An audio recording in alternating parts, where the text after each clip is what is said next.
please subscribe and don't forget to press the bell icon to get notified whenever we upload a new video.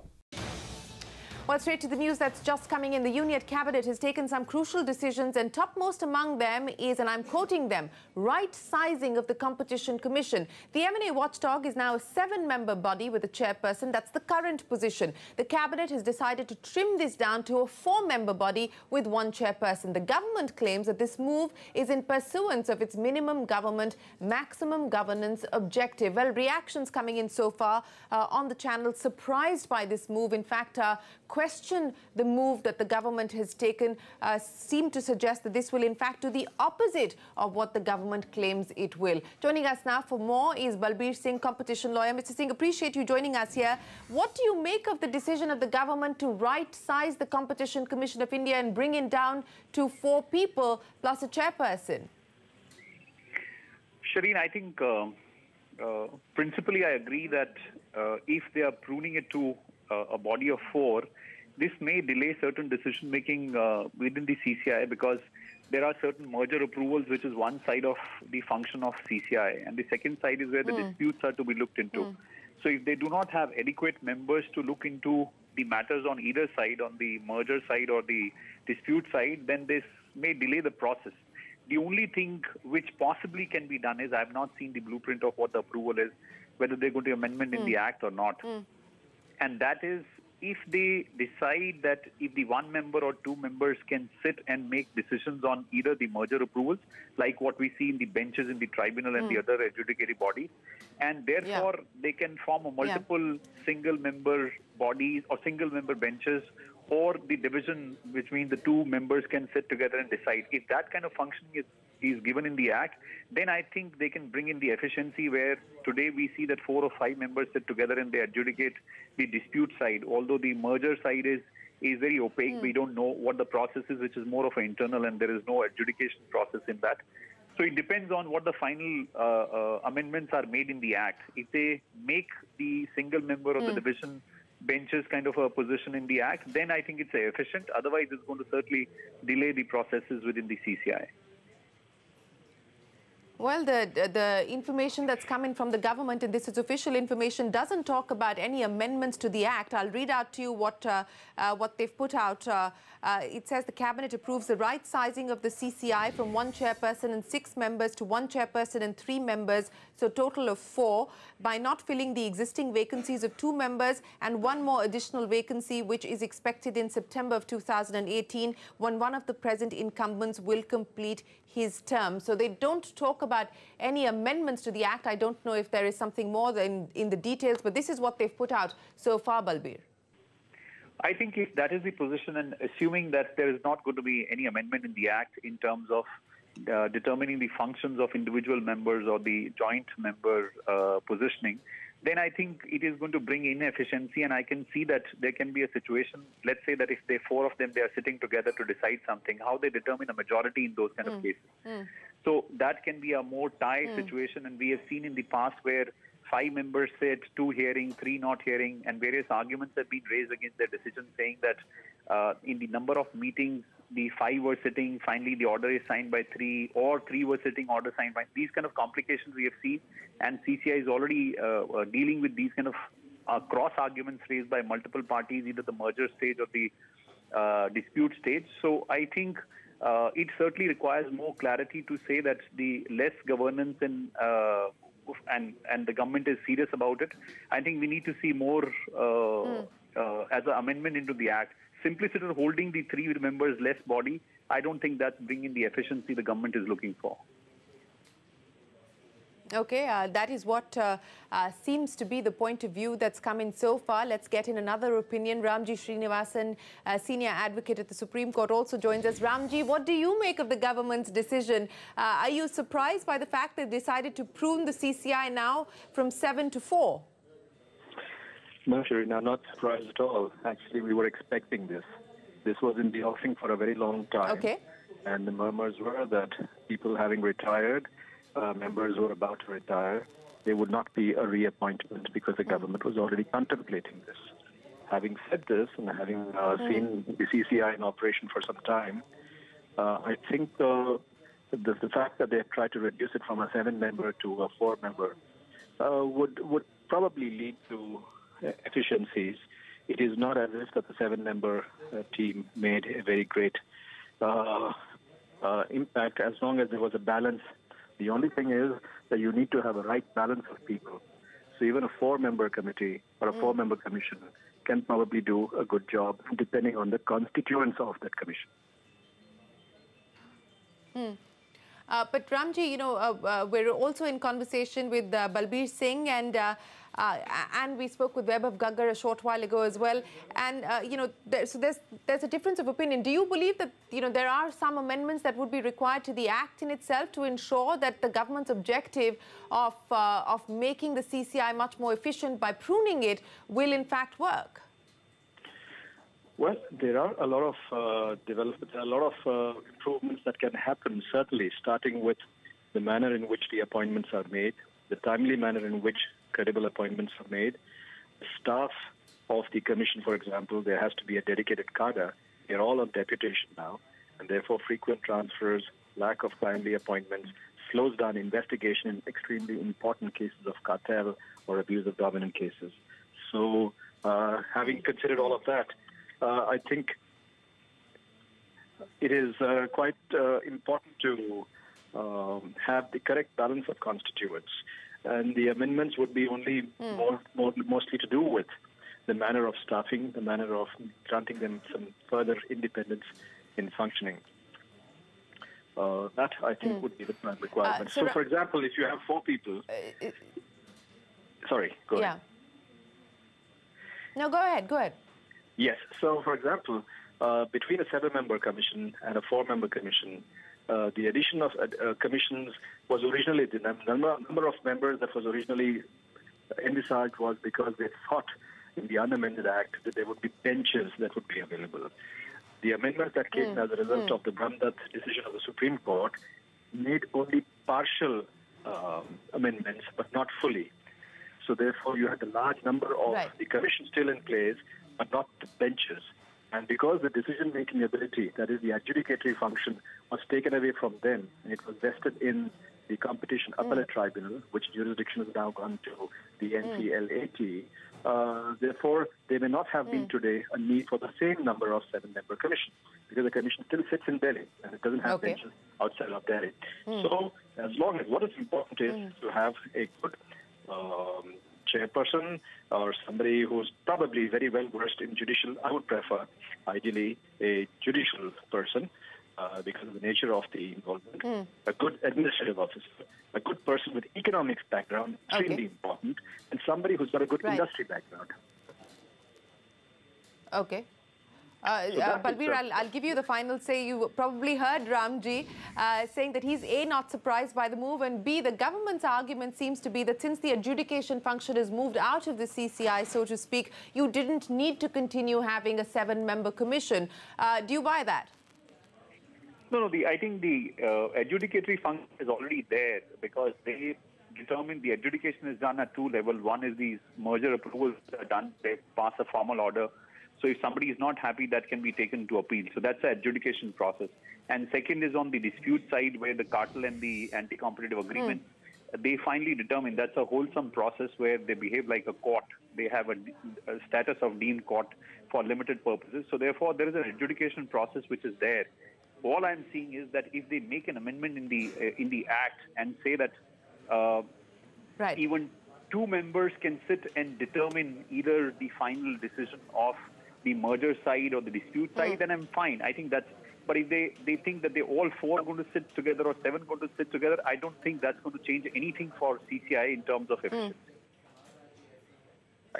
Earlier with 7 all right, gentlemen, well, we'll... Yeah, sorry, Ramji, go ahead.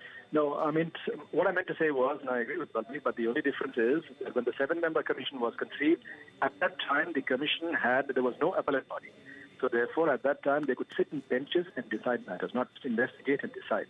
Now, since that jurisdiction has gone, the original site jurisdiction has now gone to the compact, or the new avatar of compact, therefore they can still do with 4 members. Adjudicatory functions, which Balbir mentions, is in the nature of an investigation and imposition of penalties on cartels and dominant undertakings. That function is, of course, there. But because originally it was envisaged as a judicial body without a judicial head, that has been separated after the decision in that.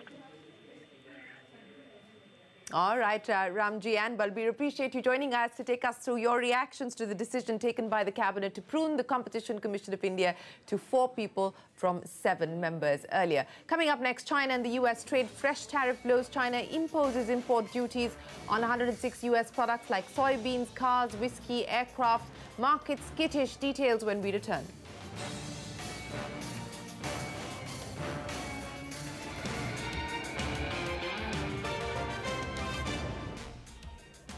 Friction between the US and China escalated today, with both countries taking another step closer to a full-blown trade war. This morning, China announced plans to impose a 25% additional tariff on over 100 American goods. The list includes soybeans, cars, aircraft, whiskey, beef and cigars, among others. The tariffs are expected to hit American farmers hard, most of whom belong to the Republican-supporting agriculture belt in the country. The retaliation by China follows the US's decision to impose additional tariffs on over 1,300 Chinese products. Now, according to the Office of the US Trade Representative, the latest measures are intended to target products that have benefited from China's theft of US intellectual property.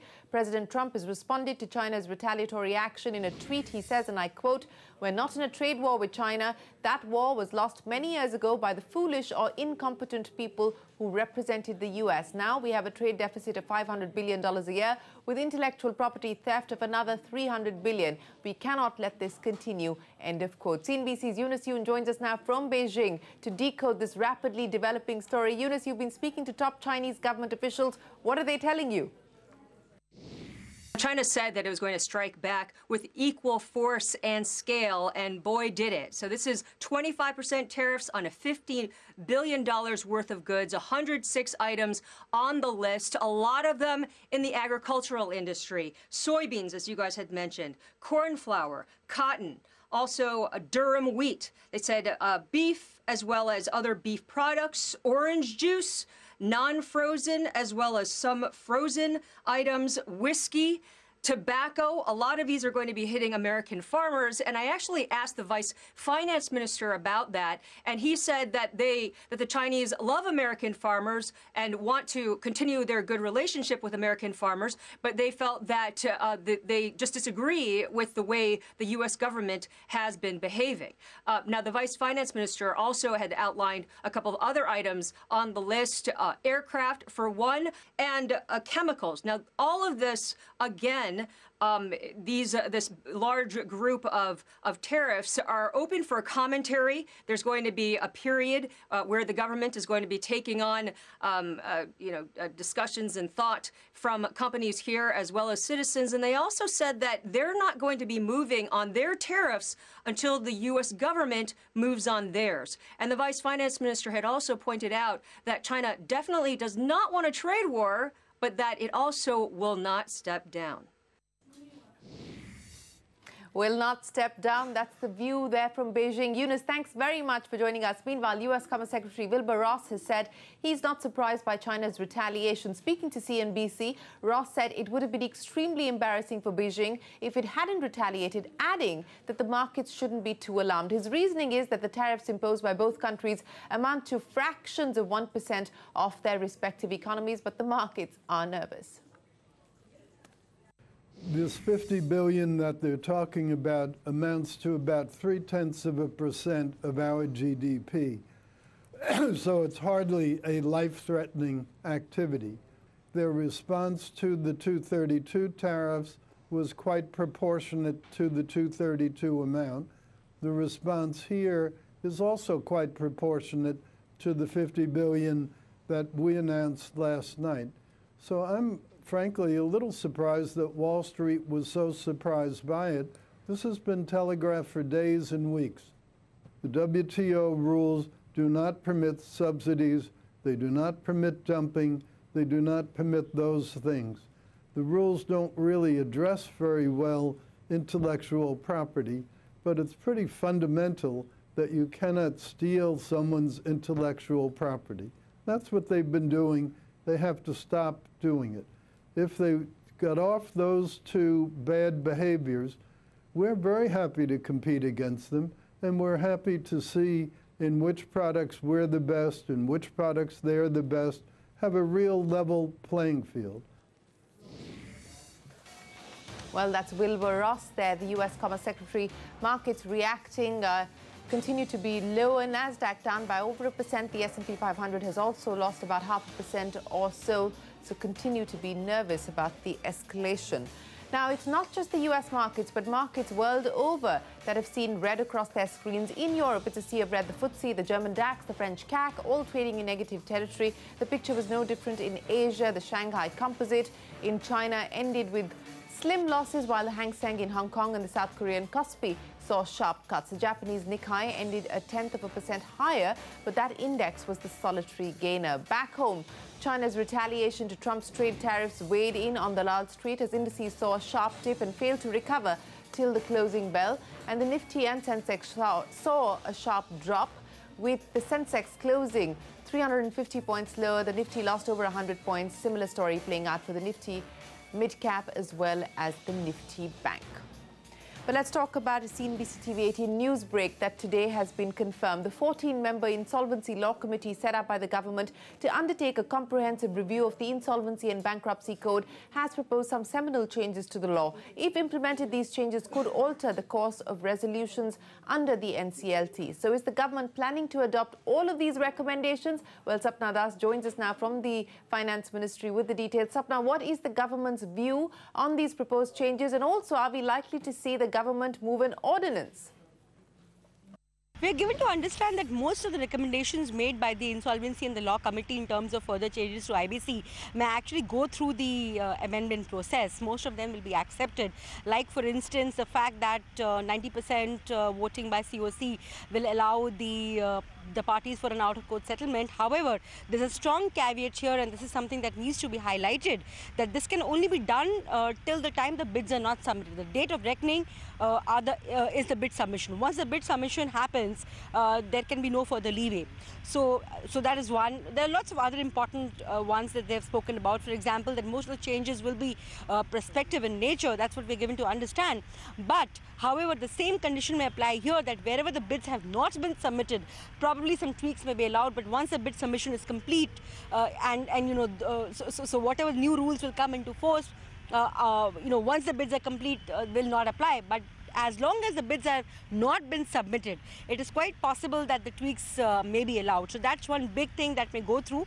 We are also given to understand that it will be the ordinance route that the government will adopt, probably because they can't wait till the monsoon session for these changes to come about. And there could also be the possibility of going beyond the recommendations of the Insolvency and Law Committee, something more that the government may have in mind. Last but not the least, on the MSME sector particularly, we are given to understand the cabinet may not be required, because there's already an enabling dispensation under the Companies Act, so that may happen through a notification. All right, thanks very much, Sapna. So perhaps an ordinance will be moved by the government to take forward the recommendations made by the Insolvency Panel. Now, day 4 of the e-way bill is here, and we've continued to try and see what the situation is like at border checkposts. While truckers are yet to get used to the new regime, transport associations say they are in consultation with the government to find solutions to issues on a real-time basis. Timsy Jaipuria went to a central Delhi transport hub and spoke to All India Motor Transport Congress. She brings you this report. I'm here at this central Delhi transport hub where a huge number of trucks load and unload on a daily basis, and very clearly the government, once it has shifted to the new regime of e-way bills under the new indirect tax regime, the truckers are facing a lot of operational issues. When we spoke to a lot of truckers, they cited that the generation of e-way bill, the network side, the system side is smooth, but yes, when it comes to operating, taking and crossing borders, taking the e-way bill and crossing borders from one place to the other is still not smooth. There are a lot of operational issues which they want government to sort out before calling it a success of the e-way bill. E-way bill transporter कई बार issue भी नहीं करता, और जब हम दूसरी राज्य से दूसरे राज्य में, जैसे उदाहरण के तौर पे हमने पंचकूला से जीरकपुर नहीं आना है या जीरकपुर से हरियाणा में आना है, तो वो बॉर्डर क्रॉस करते हुए वो ई-वे बिल मांगते हैं, हमें मालूम होता नहीं है क्या चीज़ है, तो ना ट्रांसपोर्ट इशू करता है उसमें,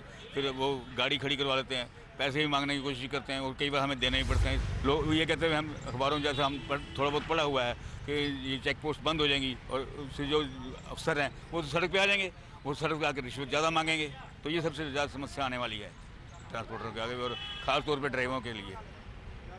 Now that we heard that there are a lot of operational issues, we'll now speak to a few transport associations who are citing the similar concern.